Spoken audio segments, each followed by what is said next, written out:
Hello दोस्तों, मैं हूं आपका दोस्त ज्ञान। दोस्तों, हम आज बात करने जा रहे हैं जहां प्रकृति खुलकर बसी हुई है। अगर आप ऐसी जगह के बारे में जानना चाहते हैं तो ये वीडियो को पूरा देखना मत भूलना। अगर आप हमारे चैनल पर नए हैं और अभी तक आपने हमारे चैनल को सब्सक्राइब नहीं किया है तो प्लीज़ जल्दी से सब्सक्राइब कर दीजिए। और हाँ, आपका ज़्यादा टाइम नहीं लेते हुए हम वीडियो को स्टार्ट करते हैं। सुम वैली पश्चिमी हिमालय के नेपाल में सुम्बा लोगों का प्रकृति संस्कृति प्रबंधन का एक जगह है। यह एक सम्मानित बौद्ध सांस्कृतिक विरासत स्थल है जो तीर्थयात्रियों और पर्यटकों को समान रूप से आकर्षित करता है।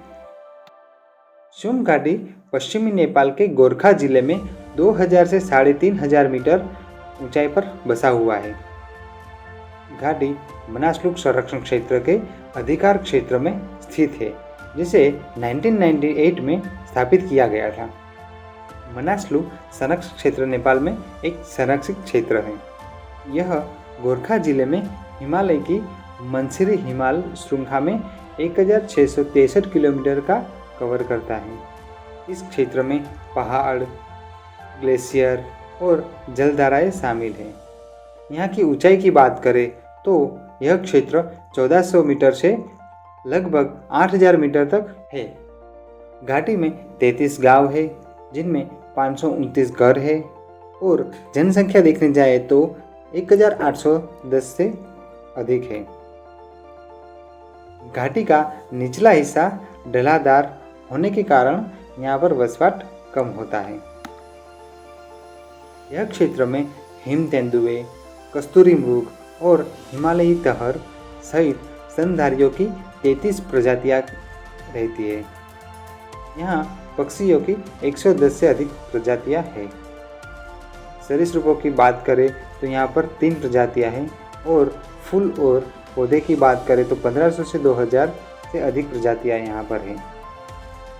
और हाँ दोस्तों, यहाँ पर मेढकों की 4 प्रजातियां भी मौजूद है। गोरखा जिला गंडकी प्रांत का एक हिस्सा है। नेपाल के 77 जिलों में से एक है, जो नेपाल का चौथा सबसे बड़ा जिला है और ऐतिहासिक रूप से इसके निर्माण से जुड़ा हुआ है। आधुनिक नेपाल और प्रसिद्ध गोरखा सैनिकों के नाम पर यह जिला गोरखा नगर पालिका नाम से जाना जाता है और ये जिला मुख्यालय भी है। 3610 किलोमीटर के क्षेत्र को कवर करता है और 2021 नेपाल जनगणना के अनुसार इसकी जनसंख्या 2,52,201 है। यहाँ पर मनकामना मंदिर का स्थल, गोरखनाथ और गोरखकाली के मंदिर जिले में पाए जाते हैं। कई प्रमुख नदियाँ चेपे, दरौंदी, मार्शागढ़ी, बूदी और त्रिशूली जिले से होकर बहते हैं। सुम घाटी सुम्बा स्वदेशी लोगों की पारंपरिक मातृभूमि है, जो एक अनोखी सुम के यहाँ सुम्बा बोली बोलते हैं, जो तिब्बती भाषा से प्रभावित है, यानी कि वो तिब्बती भाषा से लिया गया है ऐसा मान सकते हैं। घाटी को 1920 में इसके निवासियों द्वारा एक अहिंसक क्षेत्र स्याग्न घोषित किया गया था, यानी कि यहाँ के जो निवासी है वो अहिंसा में विश्वास रखते हैं। सुम वैली ट्रैक इतना लंबा है कि उसको पार करने के लिए 16 दिन की यात्रा करनी पड़ती है। सुम घाटी की 16 दिन की यात्रा मध्यम श्रेणी की पैदल यात्रा है। आप सबसे ऊंचा स्थान पर पहुंचेंगे वह गणेश हिमल बेस कैंप है, जो 4200 मीटर पर है। दूसरा सबसे ऊंचा स्थान न्यू गोम्पा है, जिसकी ऊंचाई 3700 मीटर है। आप निचले क्षेत्रों में 5 से 7 घंटे और ऊंचाई वाले क्षेत्रों में लगभग 3 से 4 घंटे तक पदयात्रा कर सकते हैं। सुम्बा के लिए सुम घाटी के आसपास के पहाड़ देवताओं के निवास स्थान है और माना जाता है कि बौद्ध संत मिलारेपा गुफाओं में ध्यान करते हैं। घाटी को बेयुल यानी कि अनुयायियों के लिए एक पवित्र छिपी हुई घाटी माना जाता है। जिसे 8वीं शताब्दी के गुरु रिनपोछे द्वारा बनाया गया था, जिन्होंने नेपाल में बौद्ध धर्म की शुरुआत की थी और इसे एक पवित्र प्राकृतिक स्थल माना जाता है। कई पारंपरिक कला और शिल्प जैसे थंका पेंटिंग, पत्थर की नक्शी, जो मुख्य रूप से पुरुषों द्वारा बनाई जाती हैं, पारंपरिक बुने हुए कपड़े और कालीन उनकी सांस्कृतिक पहचान है। आजीविका के लिए घाटी में उगाई जाने वाली प्रमुख निर्वाह फसलें गेहूँ, सरसों, आलू, हरी सब्जियाँ, बाजरा आदि है। यहाँ पर पशुपालन मुख्य रूप से स्व उपभोग के लिए और कृषि के लिए किया जाता है। आजीविका के लिए अन्य स्रोत भी है, जैसे कि जंगली लहसुन वहाँ पर उगाए जाते हैं। दूसरे इनकम के सोर्स में देखा जाए तो शुम्बा घाटी में आने वाले पर्यटकों की संख्या धीरे धीरे बढ़ रही है।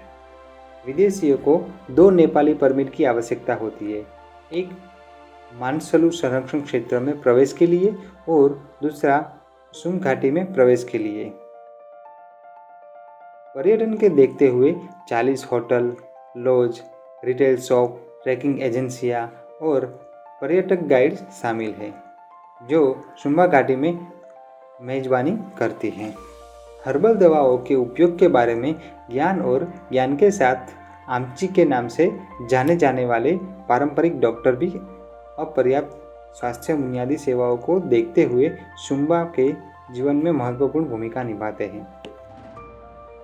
नीमा लांबा के नेतृत्व में 2006 और 2018 में 2 आधुनिक समुदाय आधारित संगठन शुम कल्याण समिति और शुम शाग्न संरक्षण समिति का कानूनी रूप से गठन किया गया था। वे समुदाय विकास, शुम्बा की संस्कृति, धर्म और पहचान के संरक्षण संयज्ञ त्योहारों के आयोजन करती है। घाटी से परे अहिंसा की संस्कृति और अभ्यास को बढ़ावा देने के और सरकार राजनीतिक नेताओं और संरक्षण एजेंसियों के साथ संबंधों की स्थापना के लिए संस्थागत मंच प्रदान करते हैं।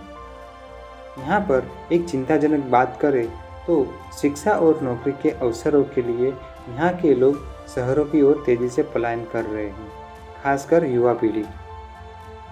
इसके परिणाम स्वरूप वेशभूषा, भोजन, हस्तशिल्प, गीत और नृत्य जैसी मूर्त सांस्कृतिक विरासत के साथ साथ शुम्बा भाषा के साथ साथ मूल्यों और विश्वासों जैसे अमूर्त तत्वों का धीरे धीरे नुकसान हुआ है। शुम वैली में स्कूल केवल 5वीं कक्षा तक ही शिक्षा प्रदान करते हैं और ऐसी चिंता है कि परिवारों से दूर अकेले रहने वाले युवाओं को अपनी संस्कृति खोने का खतरा है, जो एक चिंता का विषय बना हुआ है। तो दोस्तों, थी ना शुम वैली के बारे में कुछ मज़ेदार बातें। ऐसी मज़ेदार बातें जानने के लिए हमारे चैनल से जुड़े रहिए। और हाँ दोस्तों, आपने अगर हमारे चैनल को सब्सक्राइब नहीं किया है तो प्लीज़ सब्सक्राइब कर दीजिए और ऐसे ही कुछ नए वीडियो जानने के लिए हमारे चैनल से जुड़े रहिए।